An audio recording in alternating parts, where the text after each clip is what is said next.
Segunda oportunidad. No sé por qué me llamó tanto la atención aquel portal, website, metaverso, como sus promotores lo llamaban, pero lo cierto es que me atrajo desde que vi su anuncio en la red. Vivirá la vida que siempre ha soñado.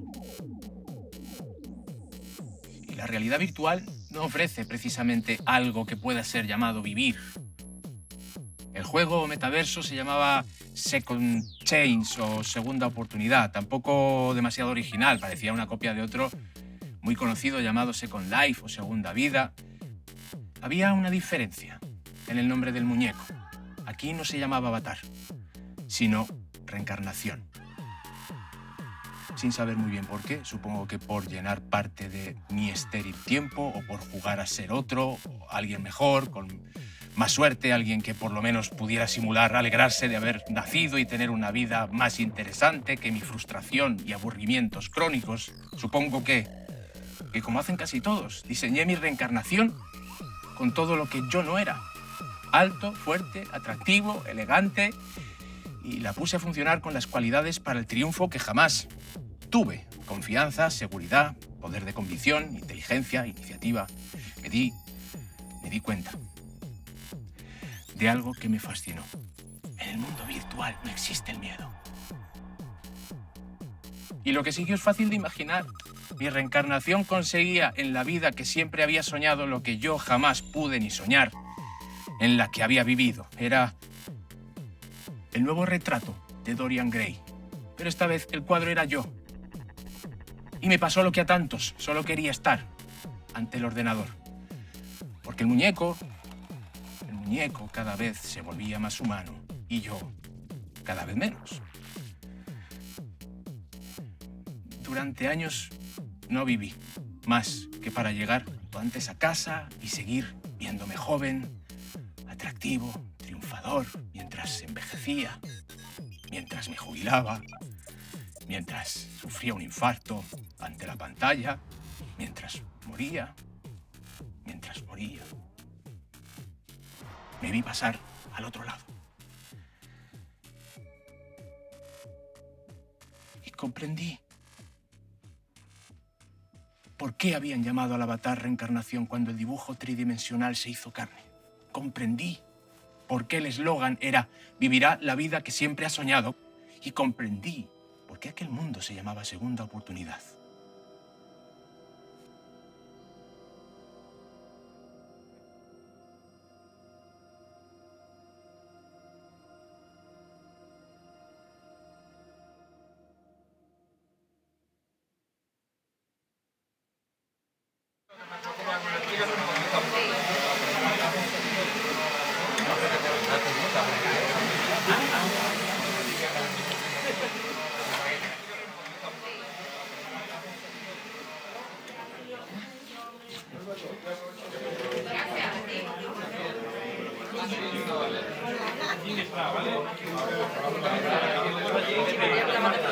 Perpetuo, que está por aquí. No, mira, está Perpetuo allí.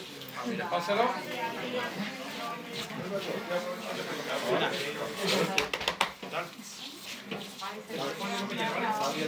Ya se lo he dicho.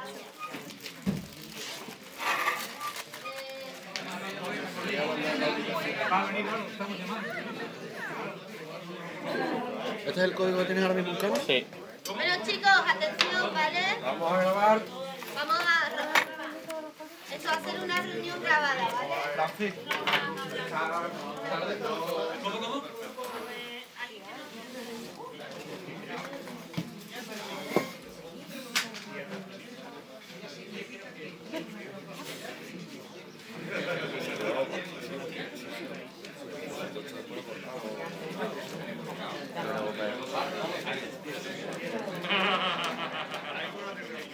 Bueno, intentemos que en esta reunión saquemos eso, un calendario, ¿vale? Un calendario, las acciones que se van a hacer, localizaciones, si vamos a hablar de sonido, vamos a hablar de todas partes, de si hay un diseño gráfico, efectos especiales, de lo que se va a rodar aquí o tal. Entonces, aquí igual ahora mismo haremos lectura de lo que son los relatos. Que veamos un poco si esos relatos, la fuerza de la lectura es suficiente no necesita imágenes, porque ya la estaremos escuchando, o cuáles sí le podemos añadir imágenes o no, o justaponer. O sea, también el relato puede estar encima de las imágenes o el relato puede sonar aquí y luego vienen las imágenes. Yo qué sé, es que hay una decisión que hay que tomar si se va a apoyar uno realmente en la letra, ¿no? En lo que es la literatura, o si lo vamos a hacer más cinematográfico, convertirlo más en acciones y que se lea más el pensamiento interno desde fuera. ¿Qué pensáis un poco producción? ¿A quién le podemos encargar un poco los personajes? Ahora mismo lo que yo no tengo claro es si estos personajes son solo esos personajes o esos personajes también son otros. Quiero decir, ¿cuál es el nexo que une a esta película? ¿Van a ser capítulos sueltos o hay un nexo narrativo, una línea dramática que hay? Esa línea somos nosotros ahora, los actores somos nosotros. Como tú has dicho antes, que tú has intentado hacer durante este proyecto, ir aunando una especie de familia, de personas, de actores que no solamente han hecho un proyecto, sino otro, quizás siendo este el cierre, pues es el cierre. Para mí, no sé, o sea, si tú estarás de acuerdo, el nexo de unión es el otro lado de la realidad. Es decir, como la realidad es percepción. Entonces, como cada uno de los personajes puede transformar la realidad y verla distinta, esa es la idea que yo tengo. Entonces, no sé si estaréis de acuerdo conmigo, si Gonzalo estará de acuerdo, Paco. En fin, hay otro que yo estaba pensando que lo leyera Guzmán, que también me parece muy rodable en la película y que puede ser también un poco eje centralizador, que es Campanas y Olvido, que a mí me gusta bastante para rodar y lo veo. Entonces, si os parece que lea Guzmán a ver, espérate. De la página 141, coge el segundo párrafo. Campanas y Olvido.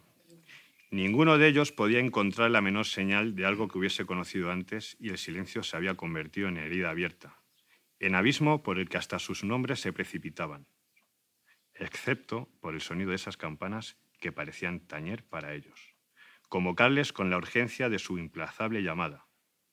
Ignoraban cómo habían llegado a aquel paisaje después de la batalla, pero aquellas campanas habían sido su razón, un eco más fuerte que cualquier voz, un motor más poderoso que el más apremiante de los instintos. Oyen unas campanas. Lo único que oyen, o sea, lo único que se acercan, es decir, parece que son difuntos también, pero sí oyen, están oyendo unas campanas, que es el único norte que le hace caminar hacia ellos, ¿no, Luisa? Es así como es el relato. Yo proponía que tuviéramos los sonidos de unas campanas especiales, hechas por un grifota, poco como reflejando las campanas, pero sin el ritmo. Las campanas van siempre con un ritmo fijo, claro, como es lógico. Estas son diferentes. A ver si lo podemos escuchar de este disco Sabda.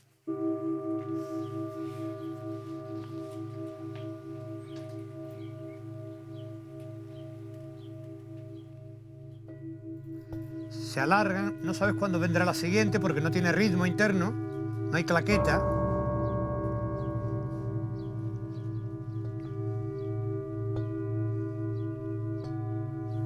Como un ritmo aleatorio y también la nota no sabes cuál va a ser.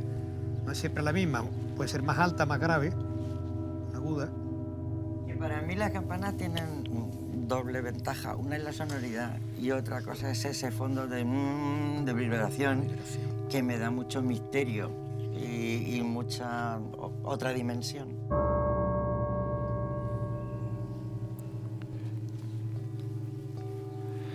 La imagen no tiene mucho interés, pero lo que pasa es que el añadido del sonido de las campanas sí, ya es cine.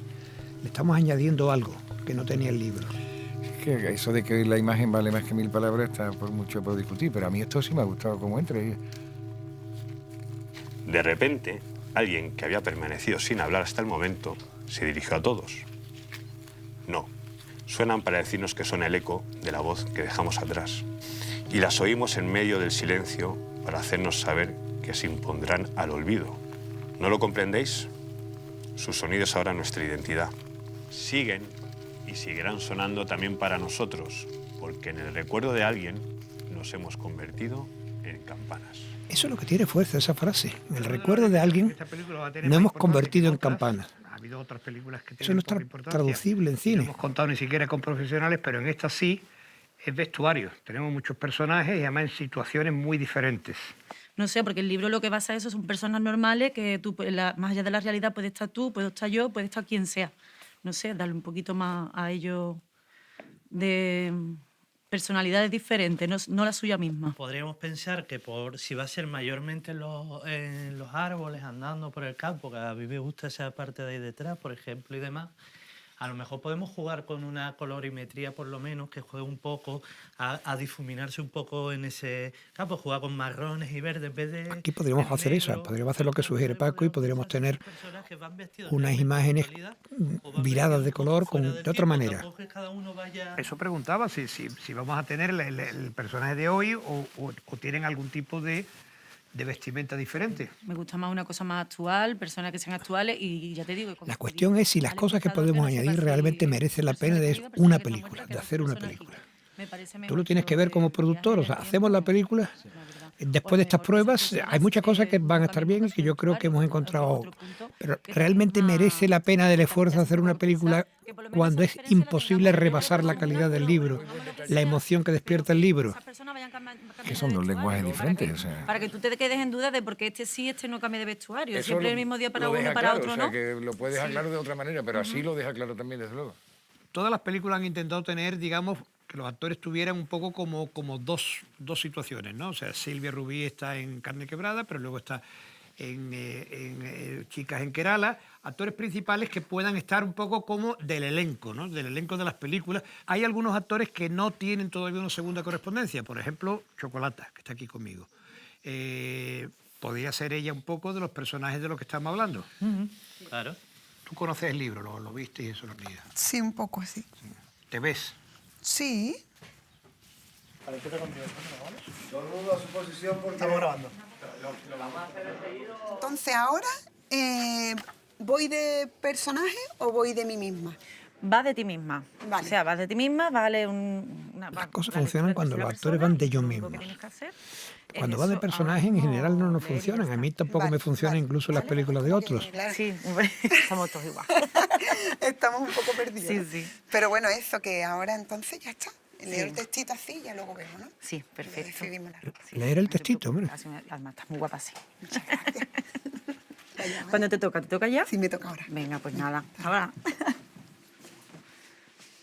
Luego habría también los personajes masculinos. Otro de los actores que yo creo que tenemos que tener otra segunda parte, dado también la importancia que tuvo en Alma Quebrada, sería Nagot. Nagot pudiera ser el compañero de ella en la relación de los dos. ¿Cómo lo ves tú, Luisa?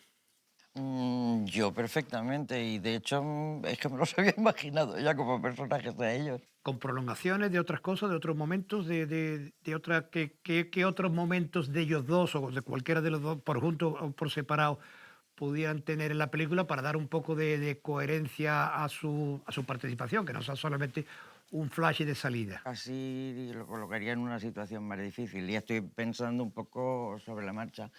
En relación con otros relatos reales, que no nuevas cosas, sino reales, relatos de los que ya están. Nagot puede ser el cuidador de la residencia, pero también tiene un conflicto personal, un problema personal que él no descubre, y es que tiene un nódulo en el pulmón, ha ido a una consulta médica, le han detectado un nódulo en el pulmón y le han recomendado un tiempo de espera hasta que se hagan nuevas pruebas. ¿Qué cuento, qué capítulo, qué narración es esa? Está en un parpadeo, en la que... Busquémoslo. ¿Lo leo? Busquémoslo y si lo puede leer Nagot. No te alarmes.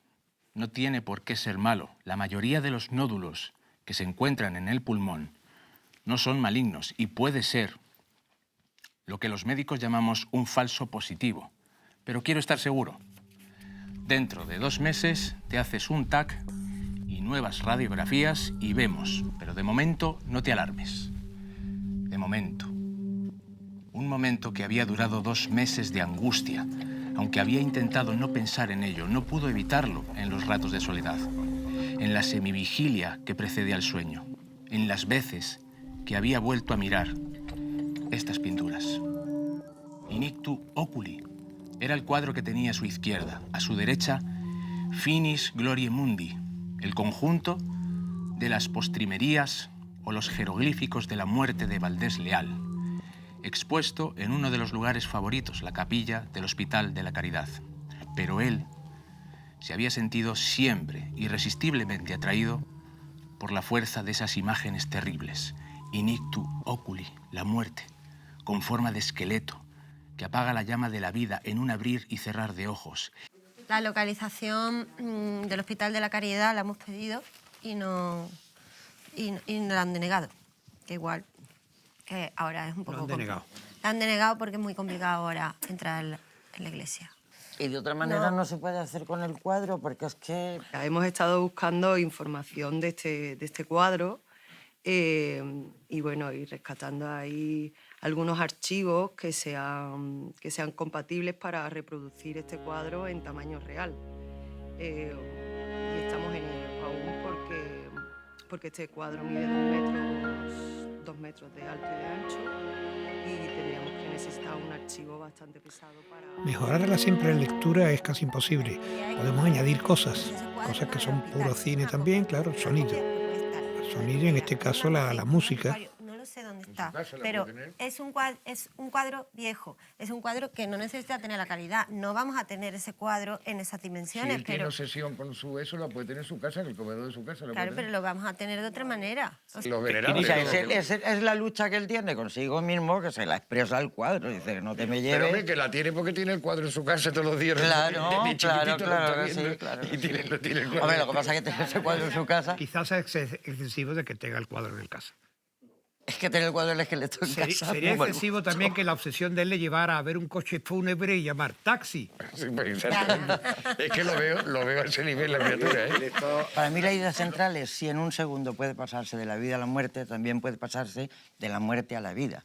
Y esa muerte y esa vida pueden ser reales, pueden ser psicológicas, pueden ser sensaciones, pueden ser sentimientos. Entonces, es un poco la idea de desesperanza, esperanza. Plano subjetivo. Esta mañana al mirarme al espejo me sucedió una cosa extraña. Mi figura no parecía centrada, sino en una esquina. Por más que intenté varias posturas, la imagen no cambió de lugar. Esta tarde el azogue tampoco reflejó mi tamaño.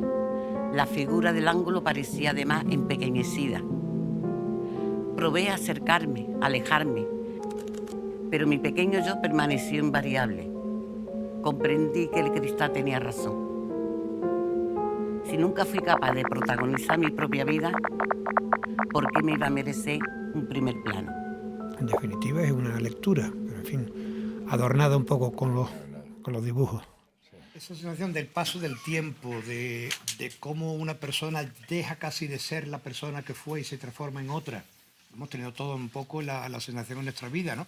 Quizás con nuestros padres, con nuestros abuelos, o sea, dejaron de ser la persona que teníamos en el recuerdo y pasan a ser otras personas, vivas también, pero con otras características, con otras...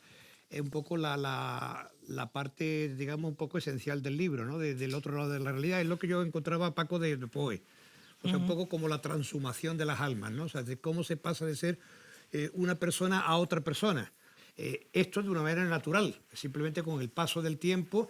Ahora, no sé si esto es muy fotografiable.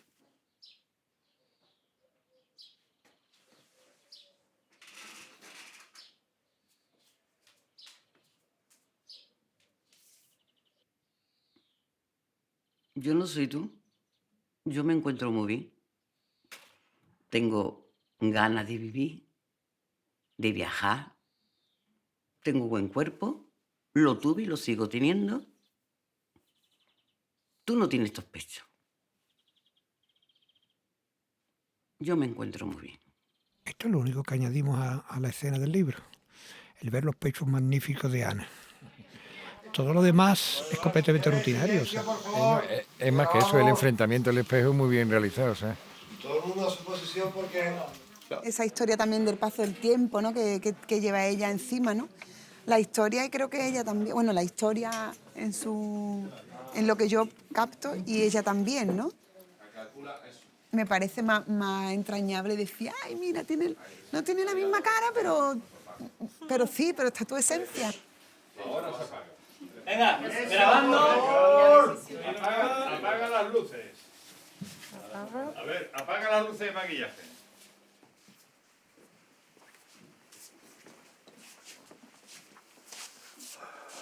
El otro lado de la realidad, escena 9, toma 2. Los aires, por favor. Venga, vamos. Acción. Huida. Un billete para el tren que vaya más lejos, por favor. Transcurrieron unos segundos hasta que el empleado de la estación pudo recuperarse de su perplejidad. Bueno, si no le importa el destino, el lugar más lejano al que el tren desde aquí llega está casi a 2000 kilómetros. Sale dentro de 1 hora. Me vale. En lugar de dirigirme al trabajo esa mañana, un impulso repentino me había hecho cambiar de rumbo, encaminarme a la estación y comprar un billete que me alejase de lo anterior, que diera la bienvenida a lo nuevo.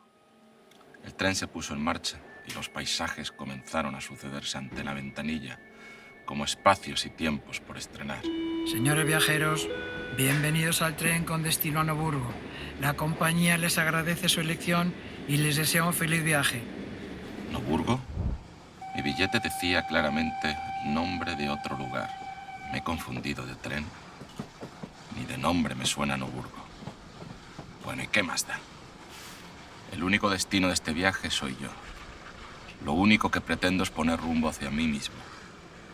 ¿Pero qué voy a hacer en Noburgo, donde quiera que el tren me lleve?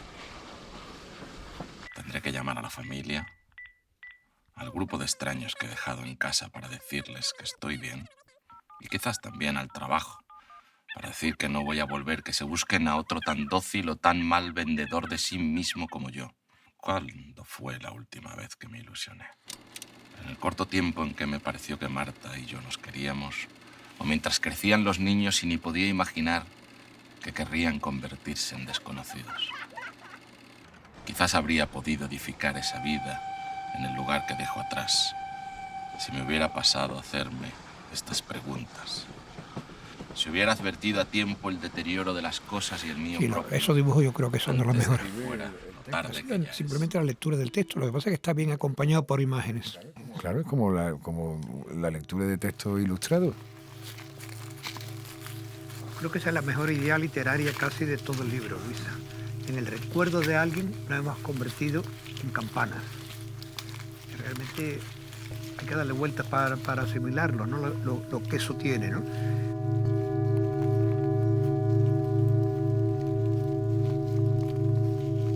Esto está un poco largo. O sea, yo por mí intentaría avanzar, haría las lecturas y ahora empezaría a hacer agrupación. ¿Por qué? Porque no tenemos muchos días.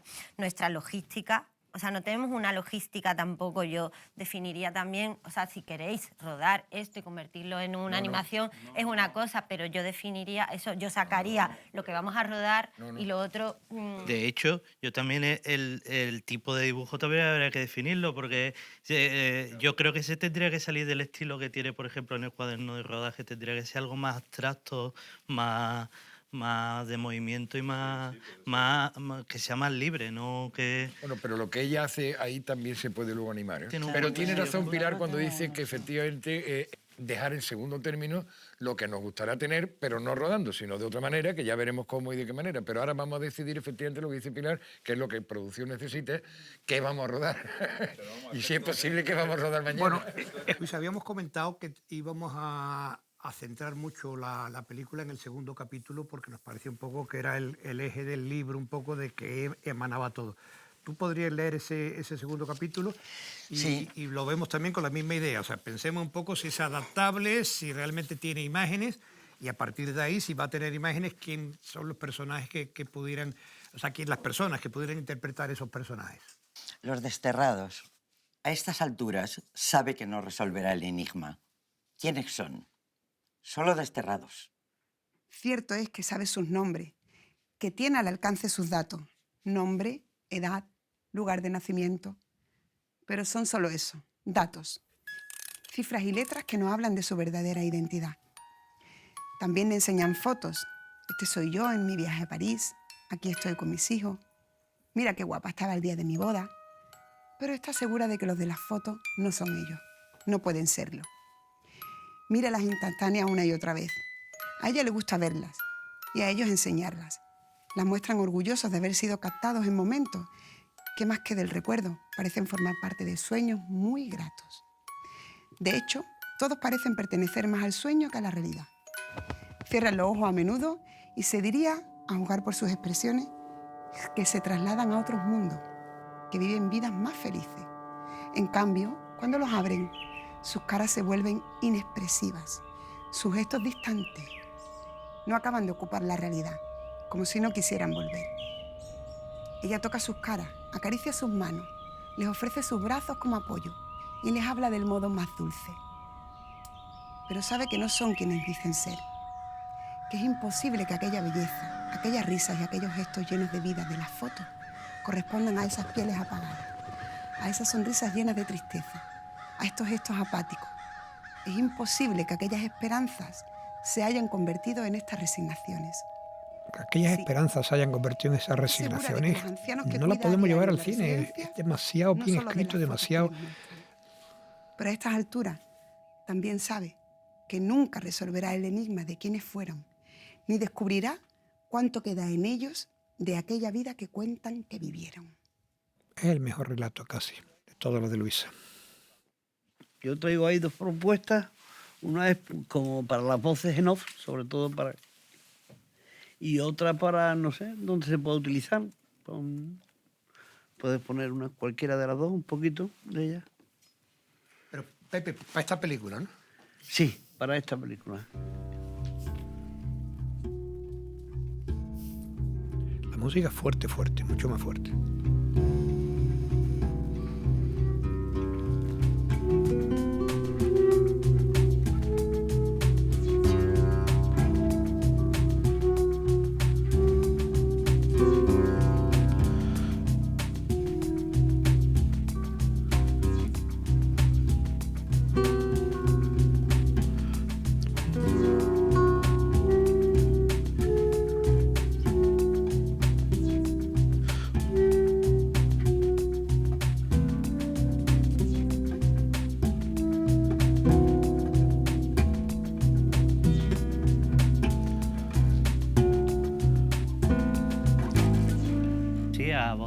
Tampoco, ¿sabes? Parece que es un acompañamiento adecuado, está en un tono que puede ir con el de la peli. También, si acaso es verdad que le falta peligro o algo como para sentir lo que es como más arriesgado ahora mismo, pero claro, es que ahora mismo es como estamos disparando al vacío.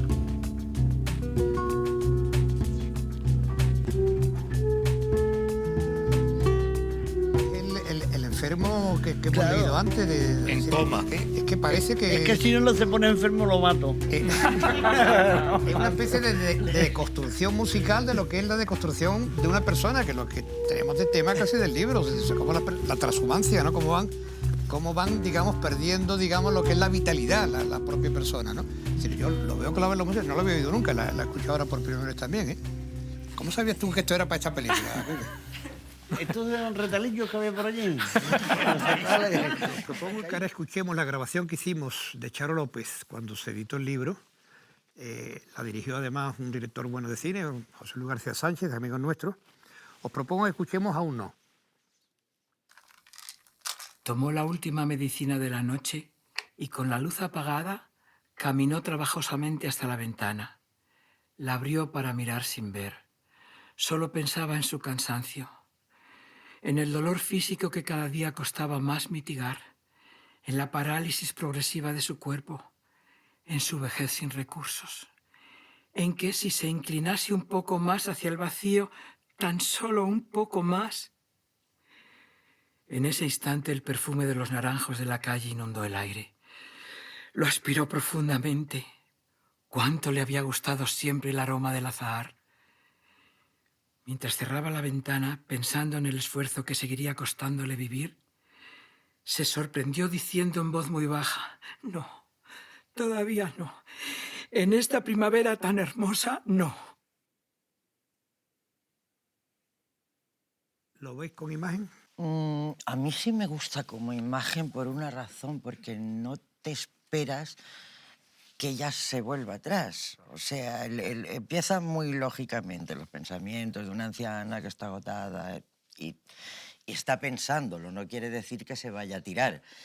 pero que lo que le haga de repente volver atrás en el movimiento sea el perfume del azar, la primavera que estalla y que se agarre a la vida con esa fuerza, a mí me parece que sí que se puede ver en imagen, Es ¿no? un grito de vida. Lo que no perdería yo lo de Charo. Charo me ha emocionado a mí, vamos, ahora mismo. Bueno, lo tenemos aquí ya. Bueno, quiero decir que me gustaría, o sea, que se puede oír más veces. ¿Podría alguien interpretar este personaje o habría que buscar un personaje, un actor exterior? Una actriz. Yo creo que hay que buscarlo fuera. O sea, que este personaje no es el perfil de los que tenemos aquí. ¿Eso ayuda a incluirlo en la película o mejor no meterlo precisamente por esa dificultad? Quizás vamos a ver en esto que estamos viendo si ese personaje tiene otras partes más también. Entonces, y si redondea todo y si, en fin, que a lo mejor pues, no queda claro como los otros dos de que sí lo hacemos, sino que queda como muy probable o como probable. Muy bien. Pon al medio minuto último de un no y la música, que entre la música. En ese instante el perfume de los naranjos de la calle inundó el aire. Lo aspiró profundamente. Cuánto le había gustado siempre el aroma del azahar. Mientras cerraba la ventana, pensando en el esfuerzo que seguiría costándole vivir, se sorprendió diciendo en voz muy baja: no, todavía no.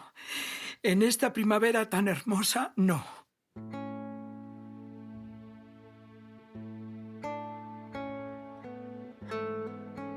Paco. No me pide verlo tanto porque está muy bien contado y me pide buscar una imagen sencilla que represente eso y me apetece que volemos por este campo o lo que sea y que veamos a todo desde más fuera, que sea algo casi hipnótico.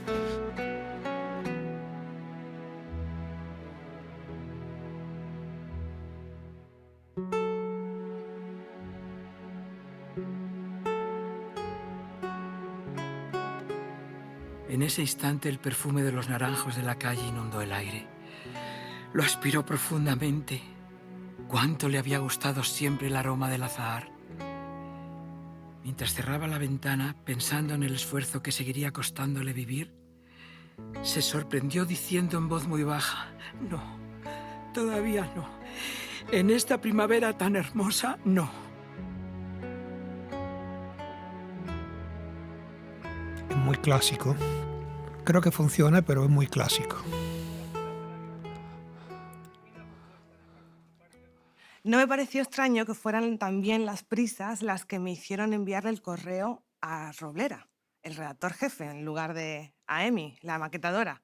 Tampoco me pareció extraño que el primero me pusiese de patitas en la calle alegando que alguien que pensase así de él no podía continuar en su equipo, ni que yo no fuese capaz de inventar una mentira creíble a modo de disculpa. Cuando recibí la propuesta de participar en el proyecto, me pareció atractiva. Un grupo internacional de filántropos había tenido la idea de crear la Ciudad de la Libertad, un lugar donde la gente ocupase su tiempo en aquello que verdaderamente quisiera hacer, donde fuesen absolutamente libres los hechos, las palabras, las formas de vestir y relacionarse. Los gestos, las palabras, las pequeñas y grandes cosas con las que se va cincelando poco a poco una vida en común, solo sean el modo que eligen los que se han ido para regresar. Su manera de convocarme a un diferente encuentro. La próxima vez que me cruce con alguien que se parece tanto a otro, no pienso retenerme. Le saludaré, le contaré mi equívoco y trataré de descubrir si hasta ahora no he estado negando a mis amigos un camino de vuelta. Si lo que estoy ignorando con mi lógica terrenal es el medio por el que Jaime, Ricardo y los demás que se fueron están tratando de decirme algo nuevo o acercarse un poco más. Hoy no me acuesto todavía. El otro lado de la calle está hecho un ascua de luz. Han puesto un montón de focos y hasta una alfombra roja. Es que tener un cine justo enfrente a veces te saca de la monotonía. Empiezan a llegar los famosos. ¡Y qué cochazos! Los traen hasta la puerta. Menos mal, porque con el frío que hace esta noche se iban a pelar ellas con esos trajes tan escotados que llevan. Están posando en la entrada y no paran de hacerles fotos. ¡Qué mujeres! De repente se ha apagado la calle entera y todo se ha quedado a oscuras. Aunque no, las luces vuelven. Me he debido de quedar dormido. Pero no son las mismas. Las que ahora llegan hasta aquí son las luces azules de un coche de policía y las luces naranjas de una ambulancia. No me responden las piernas. No puedo moverme.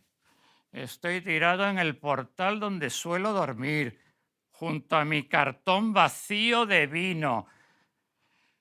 La suerte que la vida te quiere dar, y no hay más. Pero por una vez, aunque sea la última, las luces me enfocan a mí. Esta noche yo también estoy en el lado iluminado de la calle. Guay, nos lo quedamos. ¿Vale? Aquí todo de todas las películas. Claro, Está allí de Diario Tamil. Estás tú de Arde. Está Ana también. Es decir, prácticamente está todo el equipo artístico y de producción, de técnico, que estamos haciendo todas las películas. Entonces, de alguna manera hay que cerrar en esta también con el mismo equipo, como si fuese una compañía de teatro que tiene los papeles diferentes del galán, de la señora mayor, de la chica joven. Nerea, que hace poco también terminamos el rodaje de su película Tu coño. Por favor, que hablen, que sigan hablando todos los que están a mi alrededor. Que nada sea capaz de acallar sus voces, porque son mi único puente de esperanza para no desaprender lo aprendido, para no olvidar lo recordado, para encontrar, en medio de tanta oscuridad, el camino de vuelta. Señores viajeros, en unos minutos llegaremos a la estación de Noburgo. No olviden comprobar que llevan consigo todos sus objetos personales.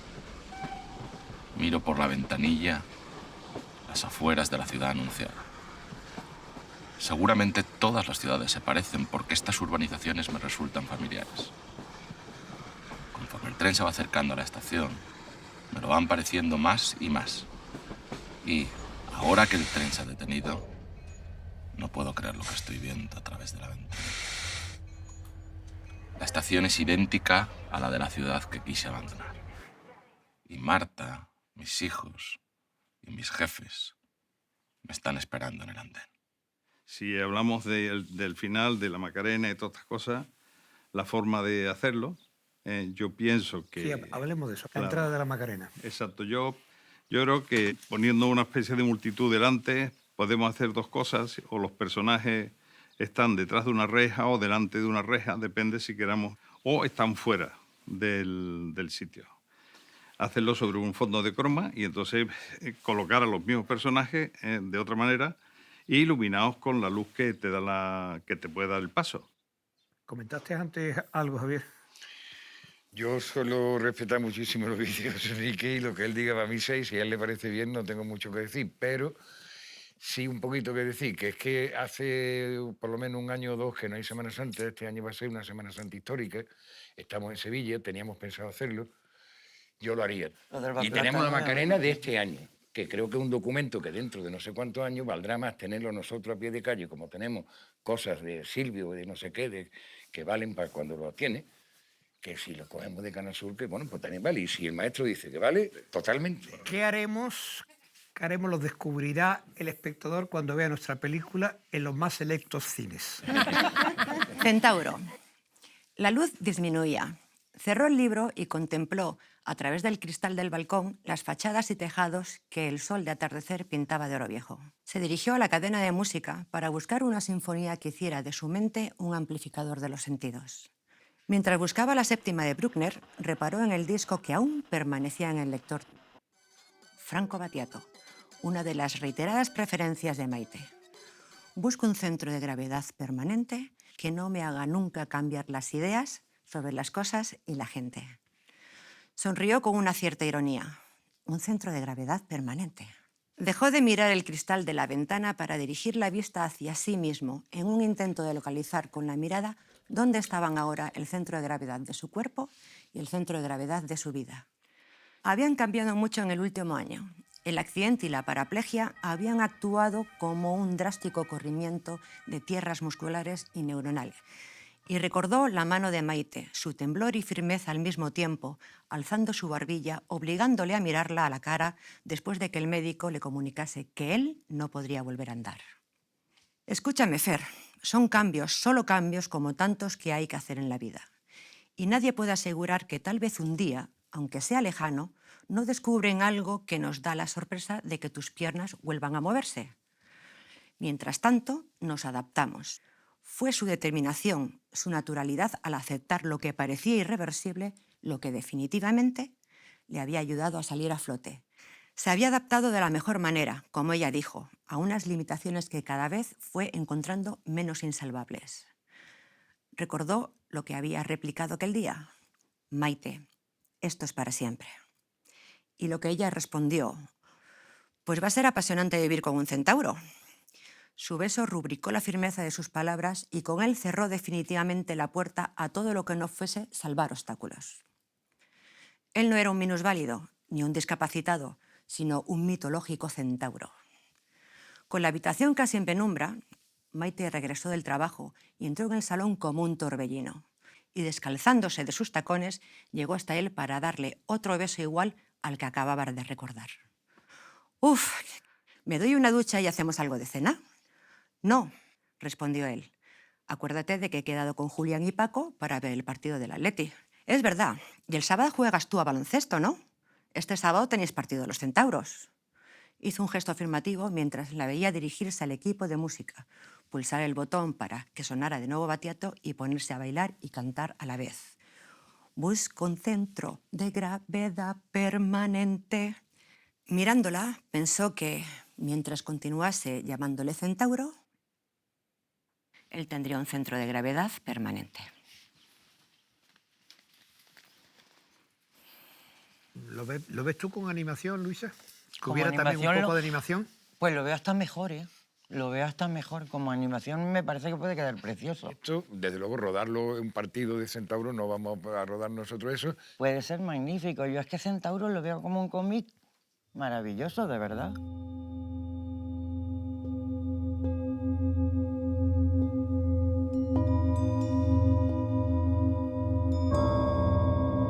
Siguen y seguirán sonando también para nosotros, porque en el recuerdo de alguien nos hemos convertido en campanas.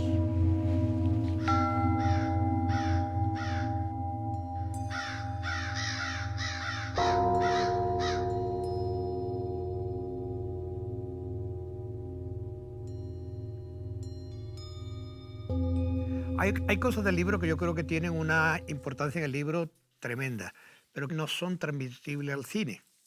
Hay cosas de tu libro, Luisa, que son prácticamente imposibles de traducir en imágenes.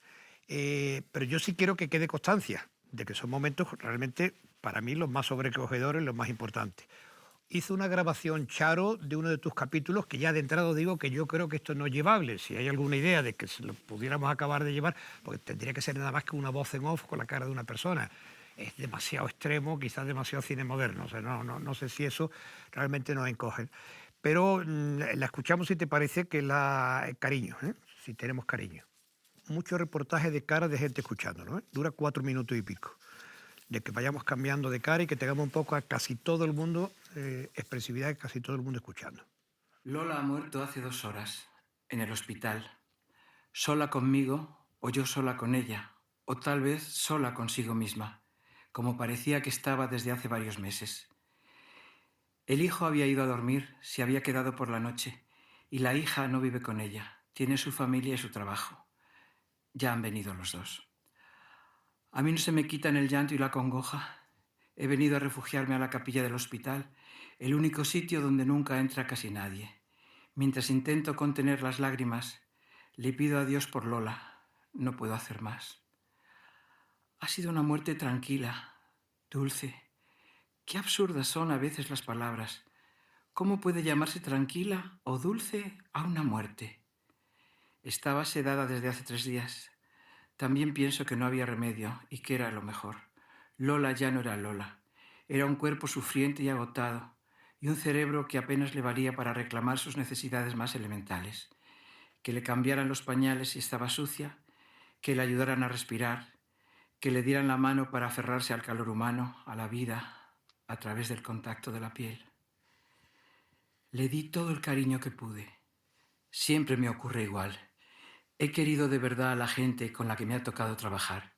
Quise a Micaela y he querido a Lola casi tanto como quiero a las personas de mi familia.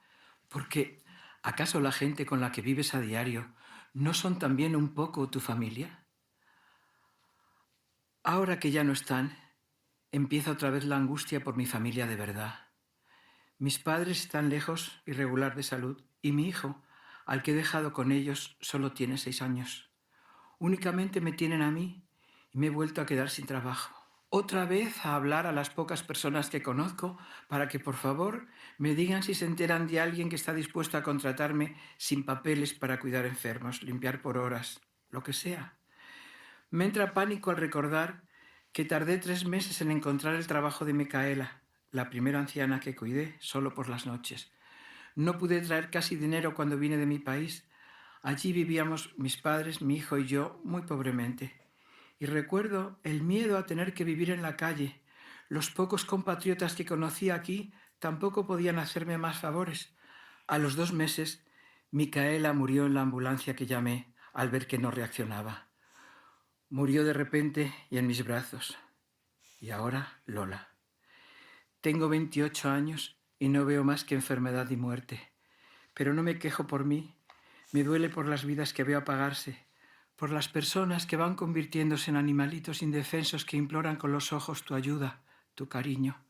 Quise a Micaela y más a Lola, porque pasé más tiempo con ella, casi 8 meses en su casa como interna. La hija tenía su trabajo y su familia. El hijo vivía con nosotras y también tenía trabajo por las mañanas, pero él solo no podía cuidar tantas horas a un enfermo dependiente. Me sentía afortunada por enviar algún dinero a mis padres. Soñaba con traer a mi hijo en cuanto cumpliera el tiempo que me falta para solicitar la residencia. Pero esto es así y yo sabía cómo era.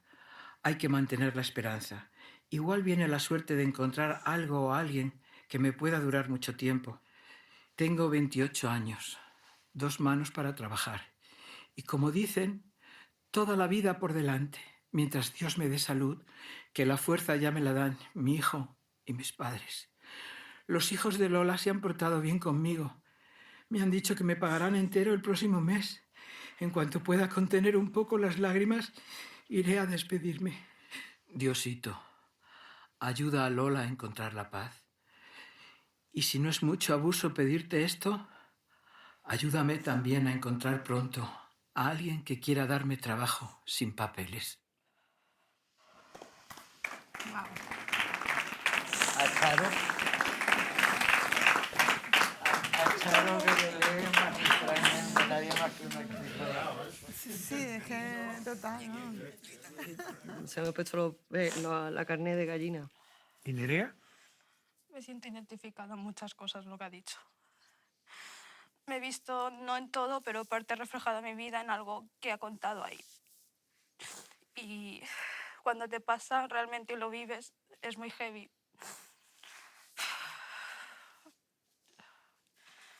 Guzmán, tú también dices que has tenido un golpe de emoción. Primero porque, al igual que dice Nerea, he sentido que toca la fibra de ciertos aspectos, supongo, de la psicoemocionalidad de todos, de lo que sentimos por los demás y por la familia, incluso por un extraño, que lo dice al principio. Si yo creo que os emociona así, ¿no? Con la voz de Charo, pues habrá que buscar la manera de que funcione así. Es que el valor del cuento es un poco el crescendo que hay, ¿no? Otra capa más, la familia de ella, otra capa. Yo creo que es una obra maestra. Yo creo que es una obra maestra de escrito. Sí, sí. Escrito, sí.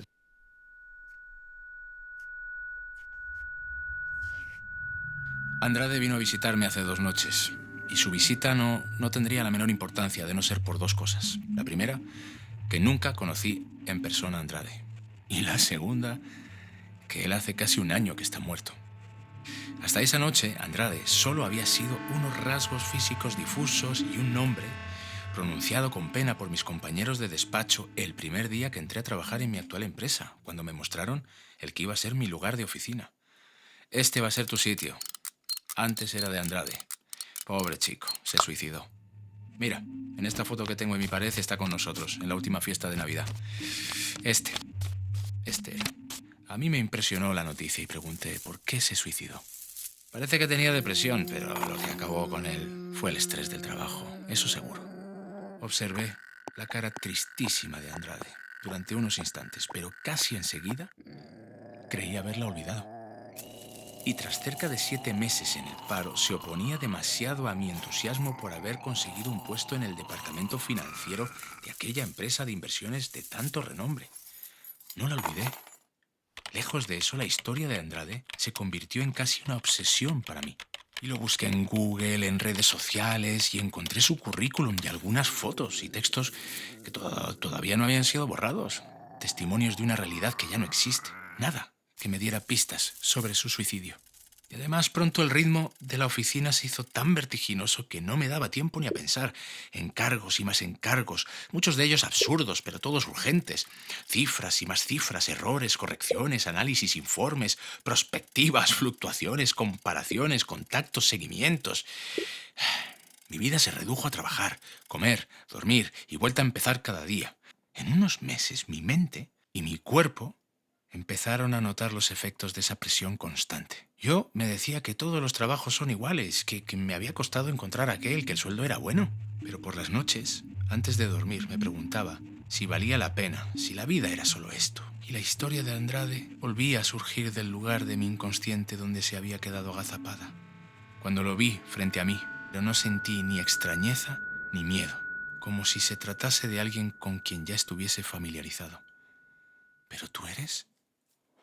Sí, yo soy el que se mató.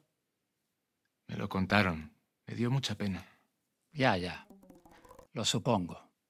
Fue un momento de mi vida en el que se unieron una serie de cosas desagradables que no pude gestionar.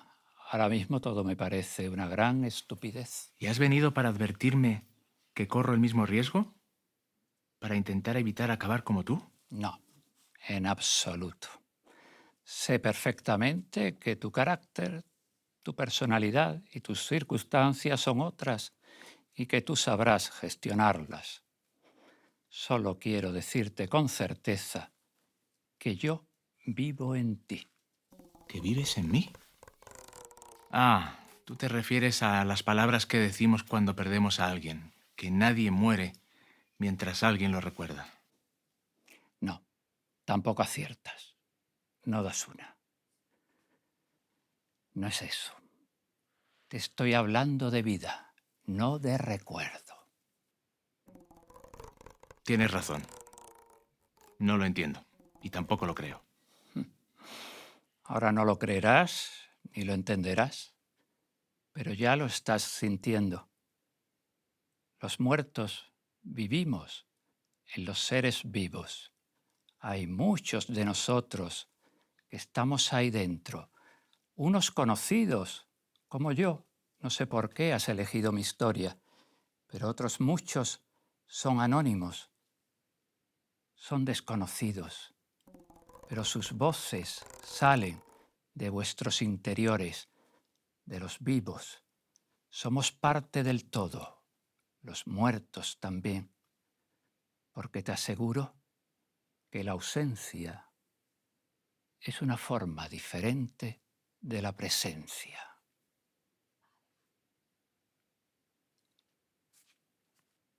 No recuerdo nada más. Podría decir que Andrade o su fantasma desapareció de repente o se esfumó ante mi vista, dejando tras de sí una nubecilla de humo o polvo. Pero eso no ocurrió. Simplemente seguí durmiendo y a la mañana siguiente, al despertar, recordé el curioso sueño. Aunque, no sé, seguramente me equivoco y se trata de un engaño de mi cerebro porque podría jurar que cuando llegó Andrade, yo aún estaba despierto. O sea, no se ha tomado una decisión sobre si los caminantes iban a ser solamente esos 3 o si, por ejemplo, en un momento dado Chocolata era un caminante también, o si Nago de pronto es un caminante. Porque está claro que hay muchos relatos del libro que hay personajes que pueden ser el personaje del otro y demás. Por ejemplo, los 3 caminantes, ¿quiénes son? Esta chica de aquí, es Andrade que aparece luego en Vivo en ti. Es decir, ¿son esos o son otros? Pero, y también otra cosa que hay que considerar, si el lugar de encuentro de la película es realmente el bar o es el camino, porque el camino también es como el otro lado, ¿no? Por lo que vamos viendo, parece que el camino es el otro lado, el bar es la puerta de entrada a este mundo. Tiene que haber una puerta, ¿eh? O sea, Claro, que claro. puede ser el bar, precisamente. O sea, que... Claro. Y en el bar pueden estar todos los que están Sí, sí. en cualquier relato del libro, porque lo dice ahí. O sea, eso sería rodable. O sea, que este Para capítulo mí tú lo sí. ves como de los que sí que podemos Pero tener en la película. además que le da cuerpo a toda la película, quizás, ¿no? Verdades y mentiras. Dicen muchas mentiras sobre mí. Mis amigos murmuran que soy un pobre hombre, un don nadie. Mi mujer piensa que soy un fracasado. Y nadie más que yo sabe la verdad. Nadie la sabe, porque yo me he cuidado muy bien de no contarla. ¿Para qué? Hace tiempo que decidí que mi vida iba a ser solo mía. No la vida de todos que creen que vivo, sino mi verdadera vida. Todos, incluida mi mujer, piensan que soy un contable en una oficina, pero eso era antes. Ahora soy jugador profesional de póker, un brillantísimo jugador profesional que ha ganado una fortuna en torneos internacionales cuya fama en ese ámbito es legendaria. Me he cuidado muy bien de no ser conocido en el mundo del juego con mi nombre real, sino con el seudónimo Lucky Star. Sí, me gusta lo que significa ese nombre, estrella de la suerte. Mi suerte empezó el día en que descubrí que tenía un don para las cartas. No era un don que me hubiese caído por arte de magia, sino con todo el fundamento científico.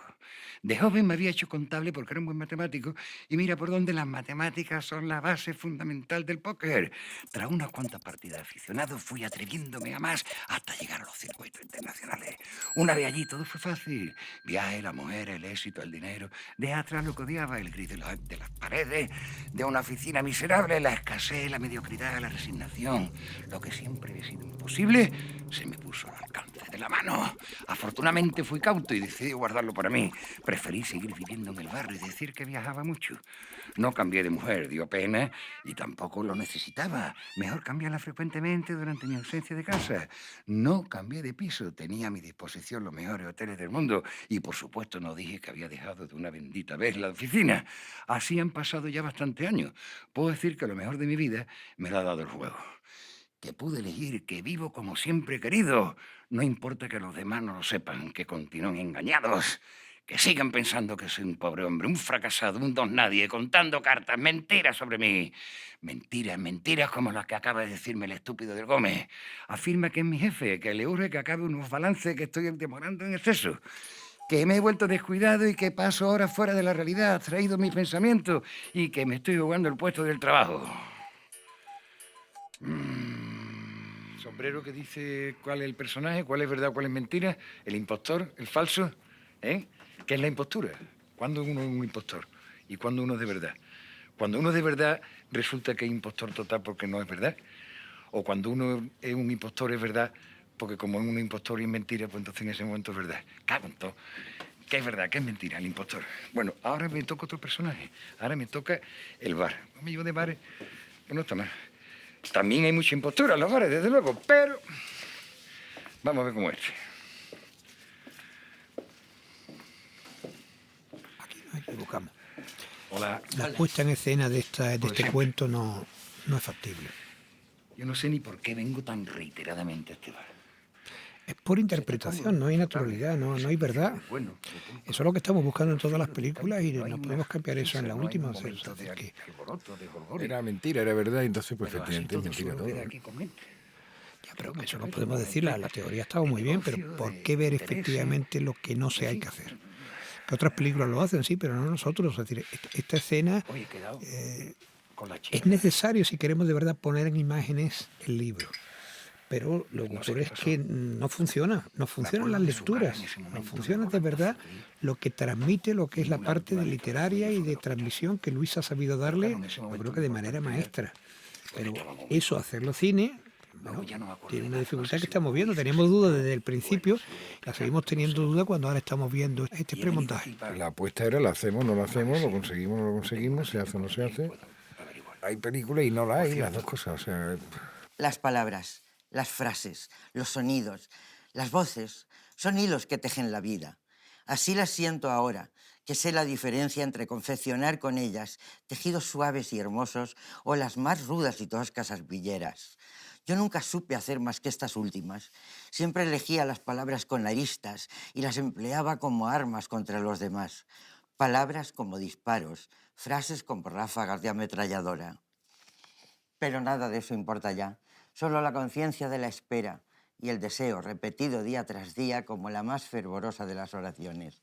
Dadme una sola palabra que pueda pronunciar para dejar esta tierra olvida de nadie que los médicos llaman estado de coma. Dadme una sola palabra que mi garganta pueda articular y aunque sea sobre los escombros de todo lo que malgasté, crearé de nuevo mi vida. Lo que te digo es que no pueden ser ellos. Tú los ves en la realidad, luego ves las fotos, esa alegría, es la energía, es que no están.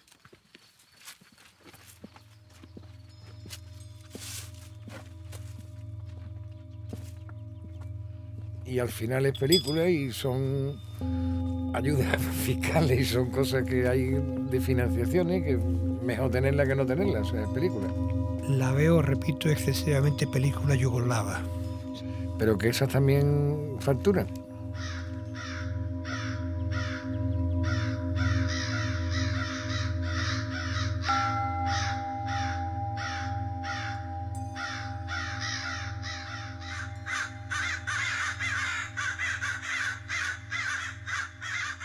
Hemos decidido que sí, que tiene imagen y que debemos de estarla, pero no veo por qué tiene que repetirse, ¿no? Todo lo de las campanas, todo eso tiene tal igual, pero no tiene por qué ser reiterativa. O sea, en esta construcción, en el que un poco el eje central es un poco lo que estamos decidiendo ahora.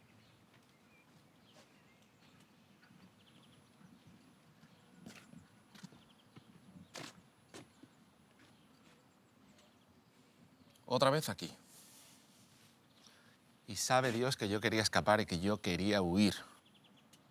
Y que no es la primera vez que lo intento y siempre vuelvo a la misma estación, a la misma ciudad, con el rostro de mis hijos delante, con mi mujer, mi jefe. Si solo pudiera saltar al otro lado del espejo.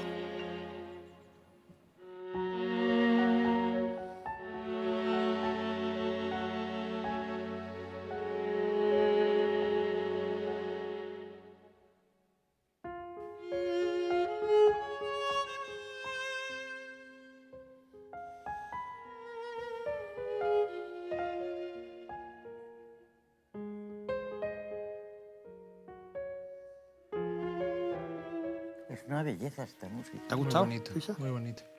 Vamos, me ha parecido increíble. Bueno, pues, entendiendo que el cine es mitad sonido y mitad imagen, ya vamos empezando a tener la mitad de la película. Pero va a quedar bien. ¿Alguna proposición más de música? Una copita que invita a mi padre.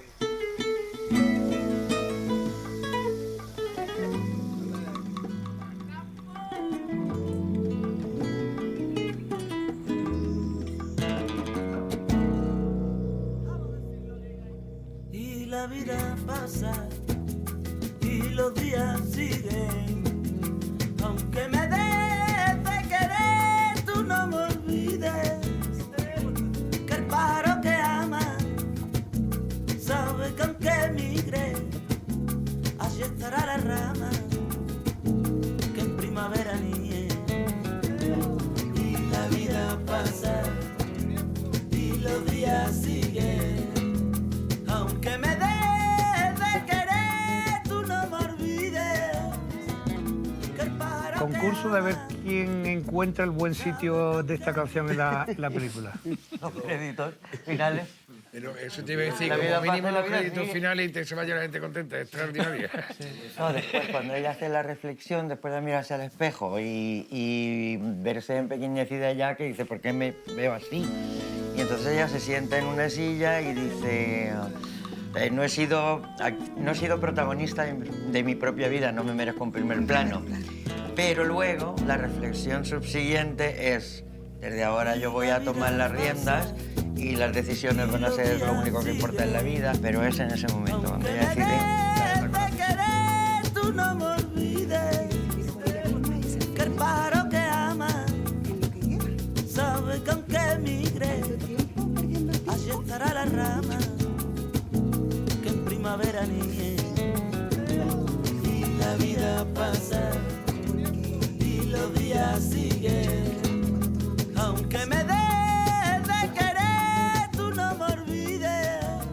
¿Cómo lo ves tú, Paco? Yo no la veo. Yo pienso en mí como montado y si tú no quiero estar escuchando esto todo el rato, porque no es mi rollo. Soy underground. ¿Qué le vamos a hacer? Yo ya me he puesto en cine experimental, ¿eh? Claro, y de pronto esto es, digo, ¿esto qué es?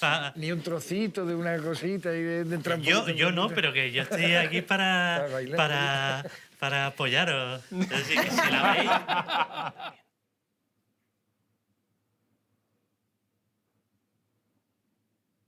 A ti te ha llamado ella. ¿Tú vienes a llevarme? Yo amo a mi gente.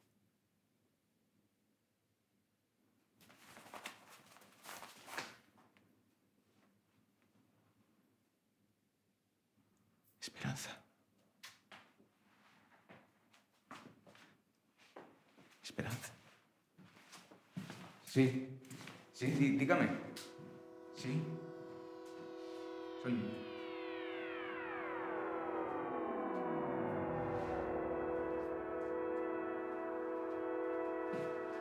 Sol y eternidad. Una mirada alrededor le dio la confirmación de que era una hormiga más en el hormiguero de aquella calle. Cientos de personas en torno a una espera, a una fugaz vivencia. No podría explicarlo ni explicárselo, pero él no dudaba en ir año tras año al encuentro de ese fugaz soplo de brisa. Esa burbuja de tiempo fuera del tiempo de la que se sentía habitante por unos pocos minutos contenía la respiración de los siglos, el pulso de todos los que alguna vez, 10, 100 o 400 años antes, habían estado allí mismo, solo por verla pasar ante sus ojos.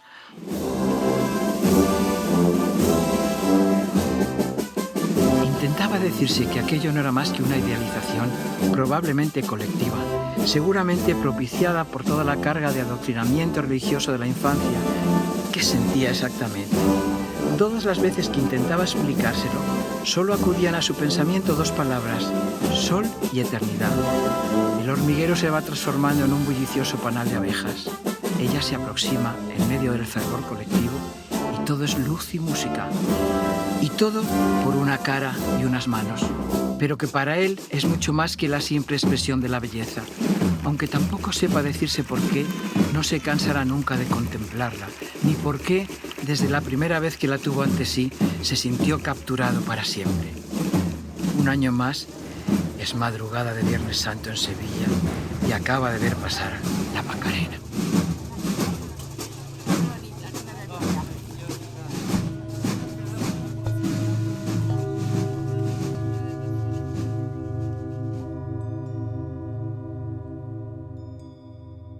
Lo dejo en tu mano, Javier.